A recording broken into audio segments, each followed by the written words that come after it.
नमस्कार, आपके साथ मैं हूं सबीना तामंग देशमुख। इस वक्त रूस हाई अलर्ट मोड पर है। रूस के एक हवाई अड्डे पर जबरदस्त हमला हुआ है। इस हमले में रूस के 2 फाइटर जेट्स को भारी नुकसान पहुंचने की बात भी सामने आ रही है। जहां ये हमले हुए वो यूक्रेन की सीमा से 500 किलोमीटर दूर है। इस खबर ने क्रेमलिन से कीव तक खलबली मचा दी है। और इस बीच आपको जानकारी दे दें कि महायुद्ध की जो रिपोर्ट सामने आ रही है वो यूक्रेन में पुतिन के हमले को तेज करती हुई दिखाई देती है। ये हमले उस वक्त और तेज कर दिए गए जब व्लादिमीर पुतिन ने खुद डॉनबास जाने का ऐलान किया। इस रिपोर्ट में देखिए महायुद्ध के मैदान में इस वक्त की सबसे लेटेस्ट और डेंजरस स्थिति आखिर क्या कुछ कहानी बयां कर रही है।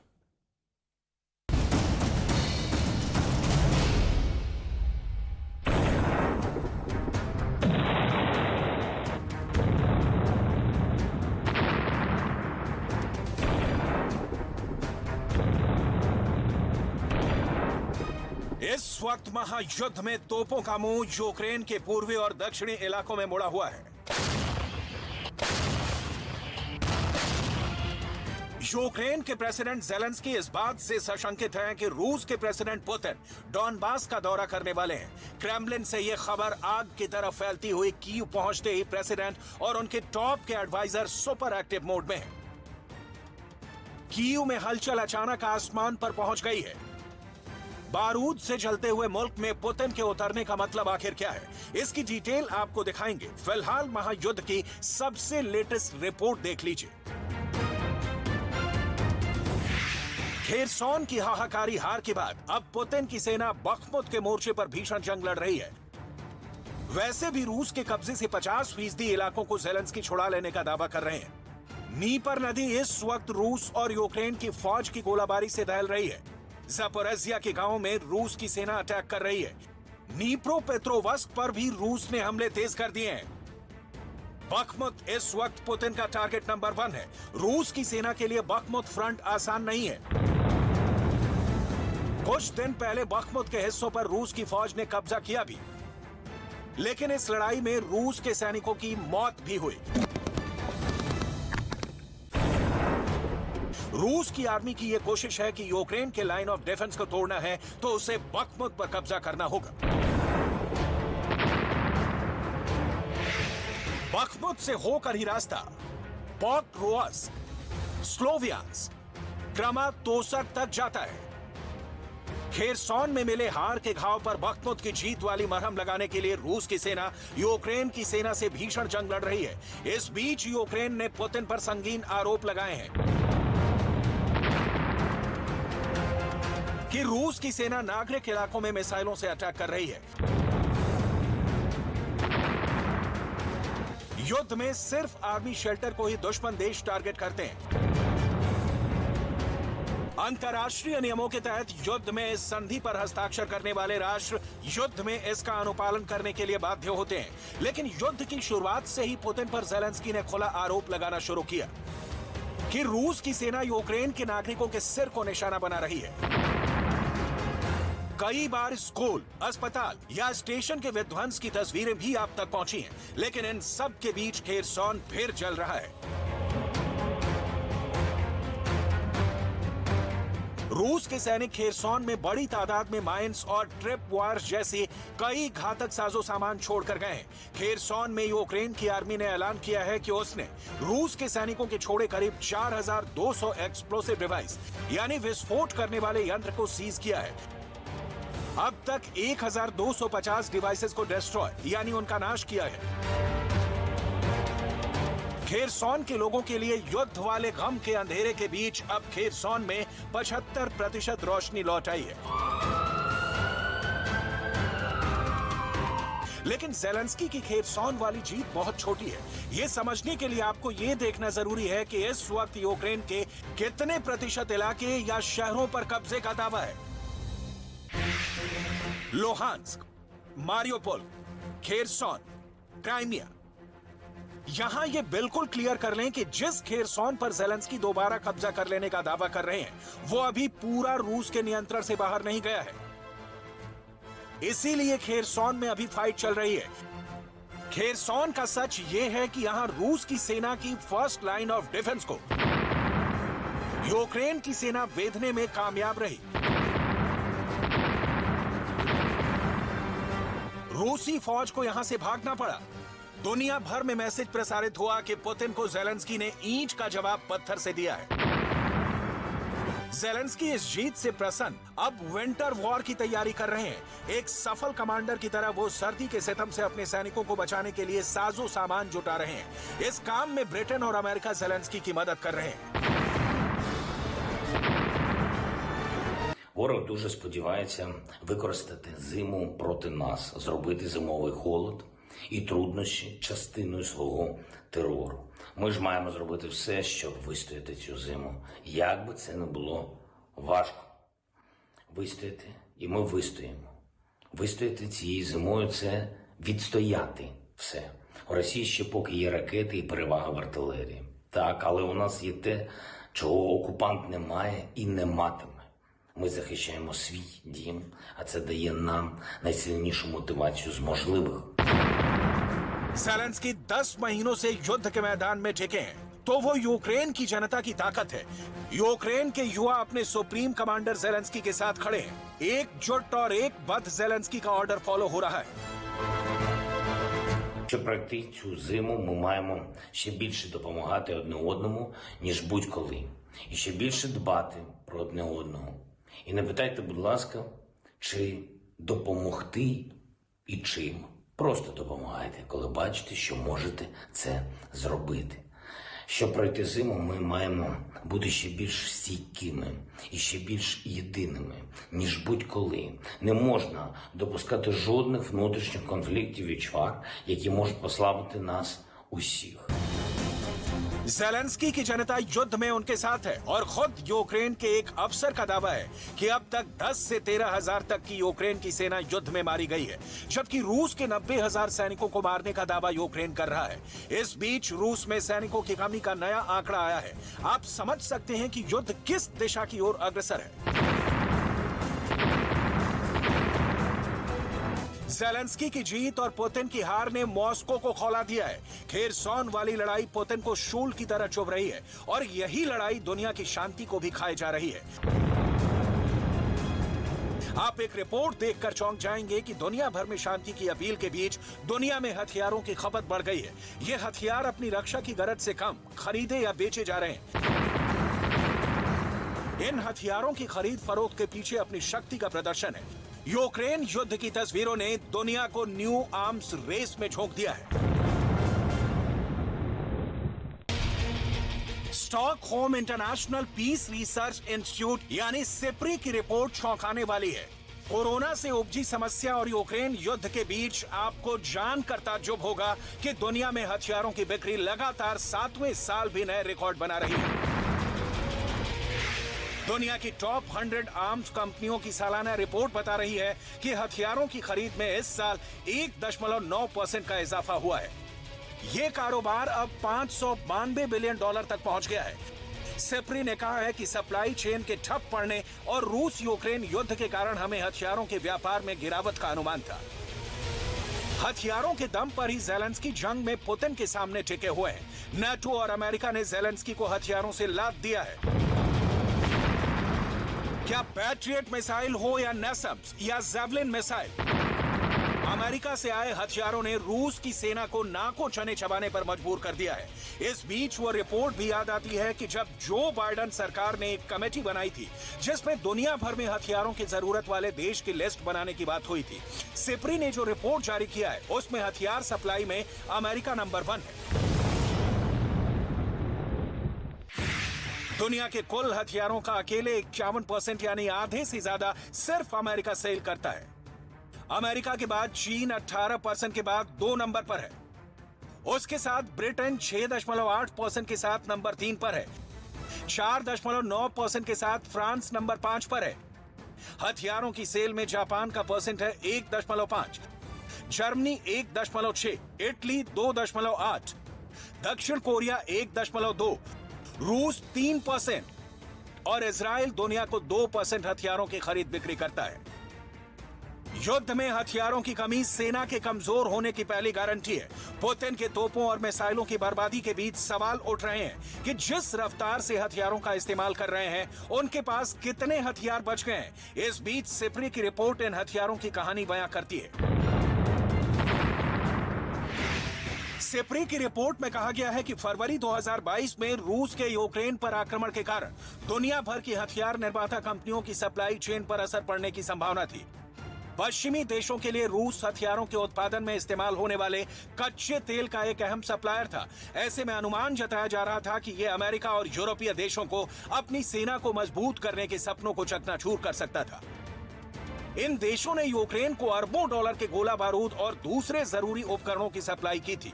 ऐसे में इन देशों के अपने हथियारों के गोदाम खाली हो गए थे, जिन्हें भरना जरूरी था।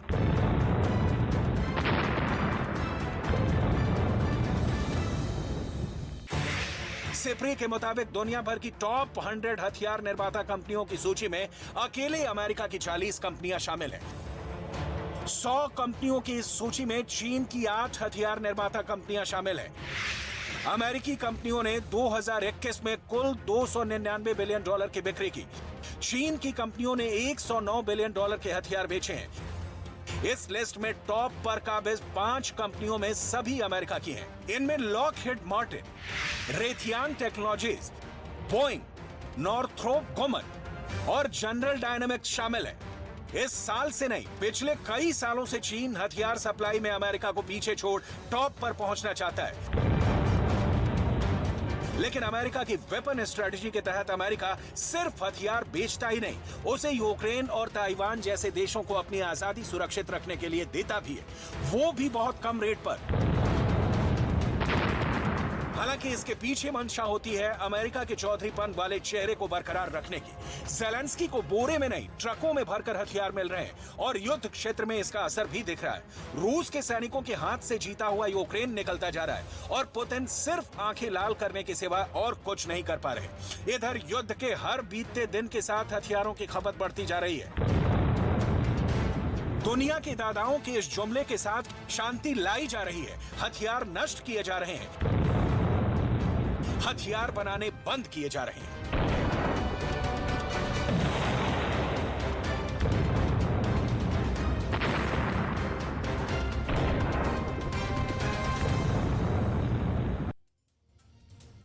चेचन्या के लीडर कादिर से दुश्मनी मतलब मौत को दावत। खबर स्वीडन से, जहां पर कादिर की आलोचना करने वाले एक ब्लॉगर की गोली मारकर बेरहमी से हत्या कर दी गई।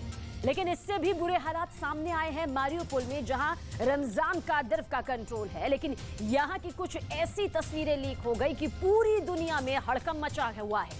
आखिर मारियोपोल में कादिर ने क्या किया है कि लोग हैरान हैं? हमारी स्पेशल रिपोर्ट के जरिए आप जरूर देखें।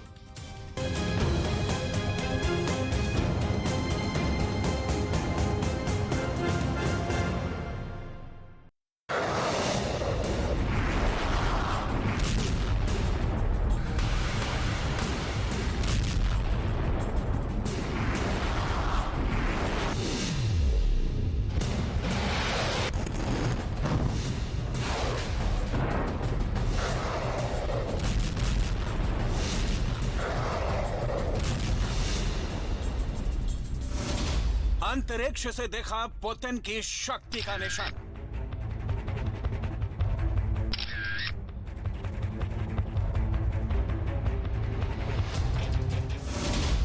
सैटेलाइट ने कैद की पुतिन की पावर की तस्वीर।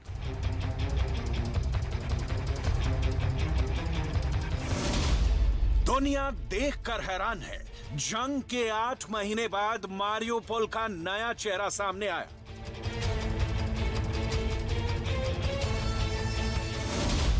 आखिर 8 महीने के अंदर मारियोपोल में पुतिन ने विद्रोहियों को कैसे कुचला?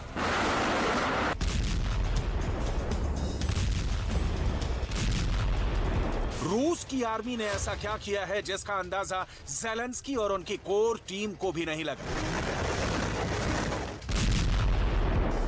मारियोपोल की पूरी कहानी आपको सुनाएंगे, जहां मौजूद हैं कादिरोव के बेटे और जहां से आई तस्वीरें ये बता रही हैं कि मारियोपोल के अंदर कब्रिस्तान का साइज और बड़ा हो गया है।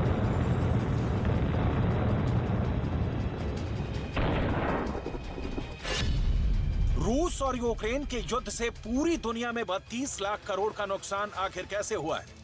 कैसे दुनिया में 20 करोड़ लोग इस जंग की वजह से भूखमरी से मौत की कगार पर खड़े हो गए हैं?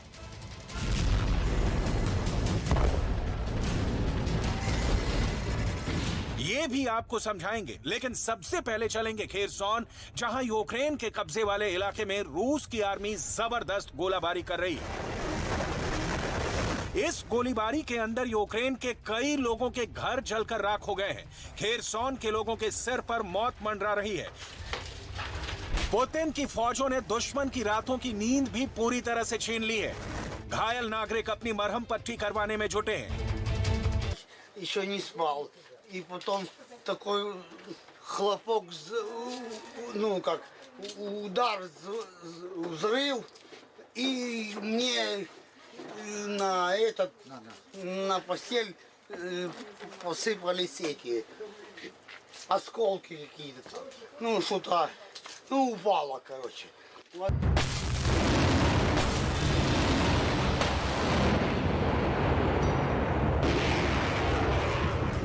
और अब रूस की ये तस्वीर देखिए जो खेरसॉन की है।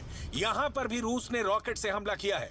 बम धमाकों की चोट से पूरा इलाका दहल उठा है। लोग खेरसॉन में अपने घरों को छोड़कर जाने पर मजबूर हो रहे हैं।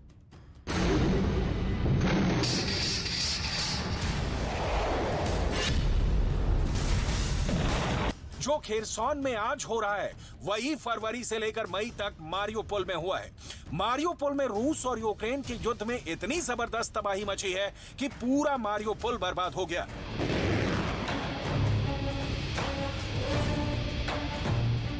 जो कि यूक्रेन का एक बेहद अहम बंदरगाह भी माना जाता है। इस पोर्ट सिटी पर कब्जे की लड़ाई में यूक्रेन और रूस दोनों का ही बहुत जबरदस्त नुकसान हुआ है। खेरसॉन के एक इलाके में सरेंडर करने के बाद भी पुतिन की आर्मी खेरसॉन पर हमले कर रही है, जिससे ज़ेलेंस्की भी परेशान है। І доби, як і кожного божого дня, окупанти знову обстрілювали Херсон і громади області. Лише за один тиждень ворог 258 разів обстріляв 30 населених пунктів нашої Херсонщини. Російська армія пошкодила і насосну станцію, яка забезпечувала подачу води в Миколаїв. Ну що про них сказати? Ось це і є справжня суть тих випадкових товаришів, які заволоділи Росією. У них після 20 років правління на значній частині їхньої ж держави така розруха, ніби там пройшла війна. А це не війна, це вони пройшли. सिर्फ रूस और यूक्रेन ही नहीं, पूरी दुनिया को इस युद्ध का नुकसान उठाना पड़ रहा है।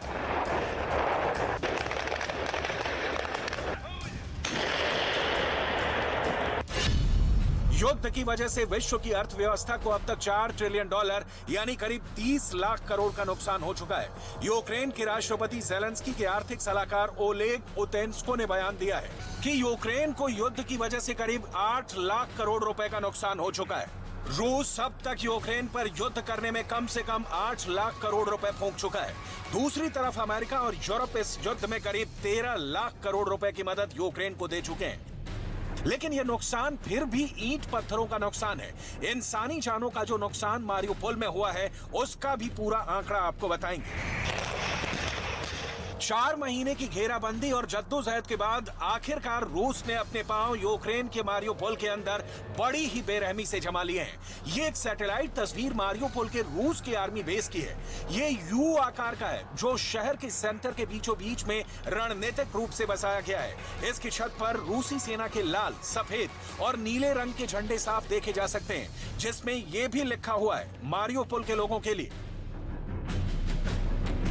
ये मारियोपोल के अंदर एक थिएटर की तस्वीर है जो मार्च के महीने की सैटेलाइट तस्वीर में पूरी तरह से नष्ट नजर आ रहा है, लेकिन नवंबर की तस्वीरों को देखकर लगता है कि यहाँ पर पुनर्निर्माण चल रहा है और ये रिहायशी इमारतें हैं जो मार्च के महीने में एकदम बर्बाद हो चुकी थी। लेकिन अब रूस ने इन इमारतों को पूरी तरह ध्वस्त कर दिया है ताकि यहाँ पुनर्निर्माण हो सके। लेकिन सबसे खौफनाक तस्वीर कैद हुई मारियोपोल के कब्रिस्तान की। मार्च के महीने में ली गई सैटेलाइट तस्वीरों में यहाँ कब्रें कम दिखाई दे रही हैं, लेकिन नवंबर में यहां साफ नजर आ रहा है कि कई एकड़ में कब्रिस्तान का साइज बढ़ गया है। ऐसा अनुमान लगता है कि युद्ध में बड़े पैमाने पर नरसंहार हुआ है जिसमें लोगों को कब्रों में दफनाया गया है।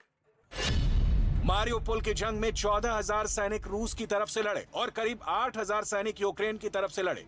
रूस के 6,000 सैनिक मारियोपोल के जंग में मारे गए और 4,000 से ज्यादा सैनिक यूक्रेन के मारे गए। यूक्रेन के 3,900 सैनिक कैद भी कर लिए गए थे।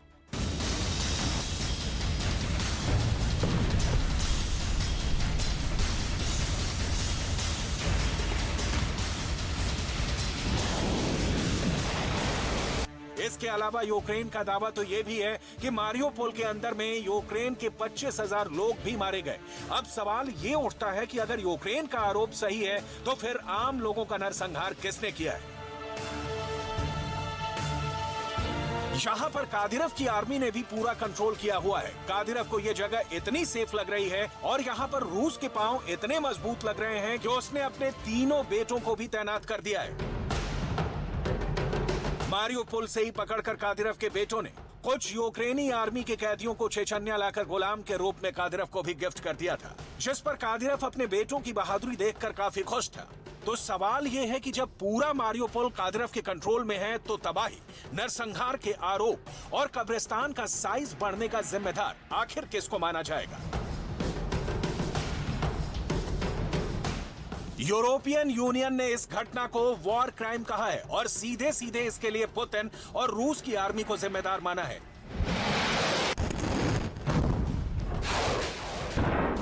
Russia must pay for its horrific crimes, including for its crime of aggression against a sovereign state. And this is why, while continuing to support the International Criminal Court, we are proposing to set up a specialized court backed by the United Nations to investigate and prosecute Russia's crime of aggression. Ukraine के राष्ट्रपति Zelensky के लिए एक नई मुश्किल खड़ी हो गई है। अमेरिका में एक ऐसी डील की खबर है जो यूक्रेन के महायुद्ध में पुतिन को फायदा दिला सकती है। इस रिपोर्ट को देखिए, दो बड़े नेताओं ने ऐसी बात कह दी जिसके बहुत खतरनाक मायने निकाले जा रहे हैं। उनकी बातों को बहुत विस्फोटक बताया जा रहा है।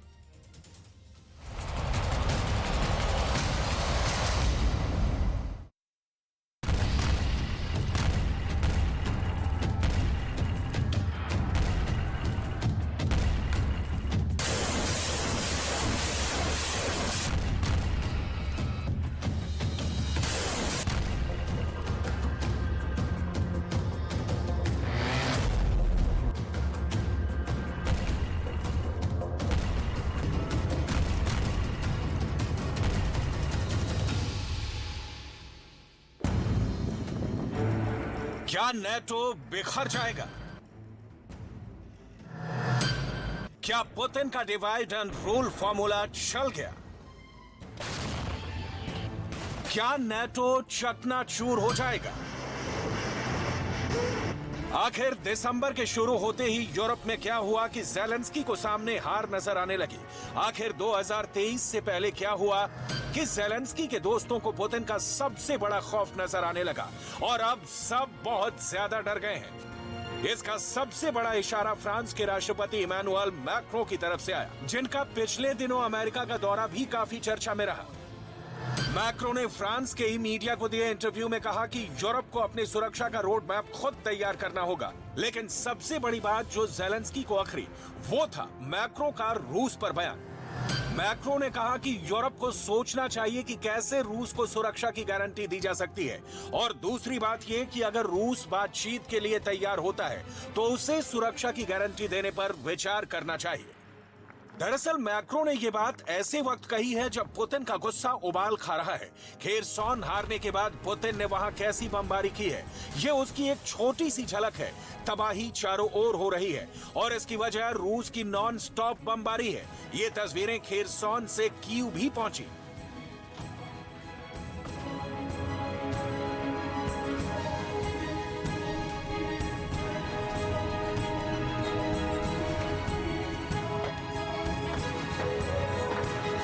इन तस्वीरों को जेलेंस्की ने अपने बंकर में देखा। नवंबर में खेरसॉन ने ऐसी तबाही देखी है कि जेलेंस्की को भी डर लगने लगा है, लेकिन उनके पास हौसला कायम रखने के अलावा कोई और चारा नहीं है। Ворог дуже сподівається використати зиму проти нас, зробити зимовий холод і труднощі частиною свого терору. Ми ж маємо зробити все, щоб вистояти цю зиму. Як би це не було важко. Вистояти, і ми вистоїмо. Вистояти цією зимою – це відстояти все. У Росії ще поки є ракети і перевага в артилерії. Так, але у нас є те, чого окупант не має і не матиме. Ми захищаємо свій дім, а це дає нам найсильнішу мотивацію з можливих. इस वक्त यूक्रेन युद्ध को लेकर सबसे बड़ा मुद्दा यूक्रेन का डिफेंस नहीं बल्कि नेटो की सप्लाई लाइन मायने रखती है और उसमें मैक्रो के बयान के बाद सेंध लग चुकी है। इस बात का एहसास जेलेंस्की को भी हो चुका है और पुतिन तो मैक्रो के बयान से बहुत ज्यादा खुश होंगे, इसमें कोई शक नहीं। जेलेंस्की को तो लग रहा है कि इमैनुअल मैक्रो ने पुतिन के साथ मिलकर यूक्रेन पर डील कर ली है, ऐसी डील जिसमें सबसे ज्यादा ठगा हुआ खुद जेलेंस्की महसूस कर रहे हैं। जेलेंस्की को यह भी लगने लगा है कि उनके कंधे पर रखकर नेटो जो बंदूक चलाता आ रहा है उसके कारतूस खत्म हो चुके हैं और अब उन्हें कुछ दूसरा रास्ता अपनाना होगा।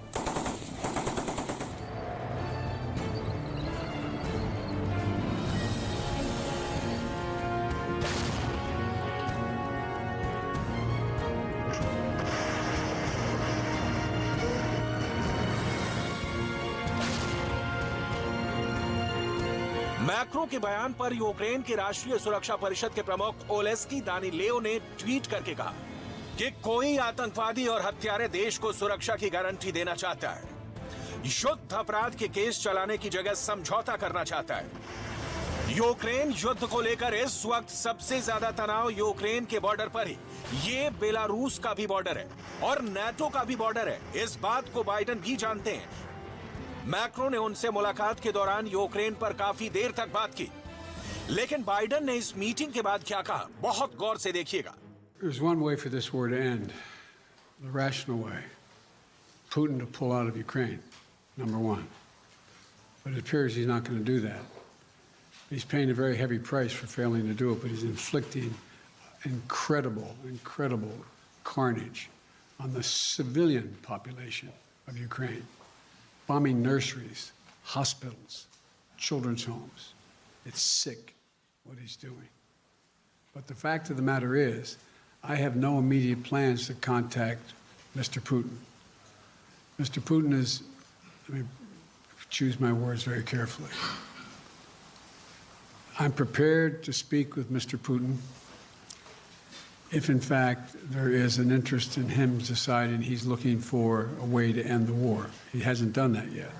यानी बाइडेन कह रहे हैं कि पुतिन से नहीं मिलेंगे, साफ है कि अमेरिका रूस के खिलाफ है, और दूसरी तरफ मैक्रो कह रहे हैं कि रूस को सुरक्षा की गारंटी देनी होगी। इससे जाहिर है कि मैक्रो के दिल में पुतिन के लिए सॉफ्ट कॉर्नर है। इसका मतलब साफ है कि नेटो खुद पुतिन को लेकर बहुत ज्यादा कंफ्यूज हो चुका है। नेटो को समझ नहीं आ रहा कि पुतिन के खिलाफ युद्ध में मदद जारी रखी जाए या पुतिन से समझौता कर लिया जाए। ऐसा हुआ तो सबसे ज्यादा नुकसान जेलेंस्की को ही होगा, जो पहले से ही इस युद्ध में सब कुछ गंवा चुके हैं। ये कहना गलत नहीं होगा कि रूस के तमाम हमलों के बीच, जलते हुए खेरसोन और खार्किव के आसपास की तबाही के बीच, जेलेंस्की इस वक्त खुद को बहुत अकेला महसूस कर रहे हैं। उनकी बात से ये जाहिर भी हो जाता है। Щоб пройти цю зиму, ми маємо ще більше допомагати одне одному, ніж будь-коли. І ще більше дбати про одне одного. І не питайте, будь ласка, чи допомогти і чим. Просто допомагайте, коли бачите, що можете це зробити. Щоб пройти зиму, ми маємо бути ще більш стійкими і ще більш єдиними, ніж будь-коли. Не можна допускати жодних внутрішніх конфліктів і чвар, які можуть послабити нас усіх. पुतिन को 24 घंटे बमबारी और फिर मैक्रो की तरफ से आई डिफेंसिव बातों के बीच नेटो और यूरोप क्या सोच रहा है, इस पर गौर कीजिएगा। आपको इस इलाके में पुतिन वाला खौफ साफ साफ नजर आएगा, लेकिन उससे पहले समझिए कि यूक्रेन के बाद कौन से देश हैं जिनको पुतिन से सबसे ज्यादा खतरा है। यूक्रेन युद्ध को शुरू से पुतिन का पायलट प्रोजेक्ट कहा जा रहा है और उनका असली टारगेट वो छोटे और कमजोर देश कहे जा रहे हैं जो नेटो का हिस्सा जरूर है, लेकिन रूस के बॉर्डर के करीब है। इस मैप में रूस के पास ये 3 देश देखिए, एस्टोनिया, लातविया और लिथुआनिया। ये 3 बाल्टिक देश शुरू से रूस के निशाने पर हैं और आशंका जताई जा रही है कि यूक्रेन में अगर युद्ध नहीं रुका और आगे बढ़ा तो पुतिन का अगला टारगेट यही देश होंगे। अब चलते हैं यूक्रेन की जमीन पर, जहां रूस के हवाई हमले कहर ढा रहे हैं। इन धमाकों को देखिए, ये रूस के रक्षा मंत्रालय ने जारी किए हैं। यूक्रेन एयर डिफेंस सिस्टम यानी रशियन एयरफोर्स को निशाना बनाने वाले मिसाइलों को निशाना बनाया गया है। यहां यूक्रेन का book M1 air defence system तैनात था। फिर उस पर गिरी रूस की गाइडेड मिसाइल। यूक्रेन की सेना चाहे मोर्चा संभाली हो, लेकिन रूस के ऐसे ही हमलों ने उसकी कमर भी बुरी तरह से तोड़कर रख दी है और साथ में नाटो की हिम्मत भी जवाब देने लगी है।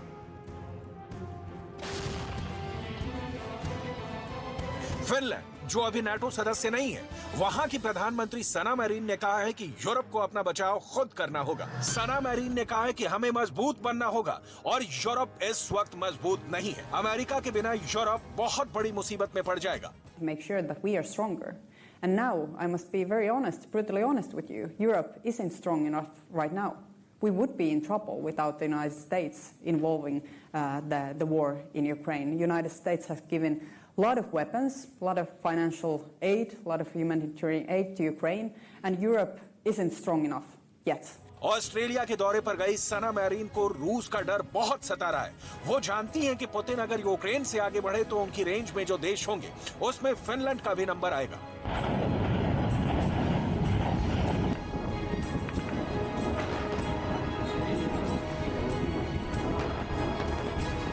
सिडनी हार्बर के करीब ऑस्ट्रेलिया के प्रधानमंत्री के साथ टहलते हुए उन्होंने इस पर भी चर्चा की और बताया कि फिनलैंड कैसे यूक्रेन की मदद कर रहा है, फिर चाहे वो राइफल और ग्रेनेड लॉन्चर जैसे छोटे हथियार हों या फिर दूसरी तरह की फंडिंग। फिनलैंड ने इस वक्त खुद को बहुत बेहतर तरीके से तैयार किया हुआ है। रूस से मुकाबला करने के लिए फिनलैंड ने करीब 10 लाख लोगों की ऐसी फौज बनाई हुई है, जिसमें 8 लाख से ज्यादा रिजर्व फोर्स है, जो आम नागरिकों को ट्रेनिंग देकर किसी भी वक्त तैयार की जा सकती है। And we have to make sure that we are also building those capabilities when it comes to European defense industry, and making sure that we could cope in different kind of situations. Ukraine पर बढ़ते हुए रूस के हमले।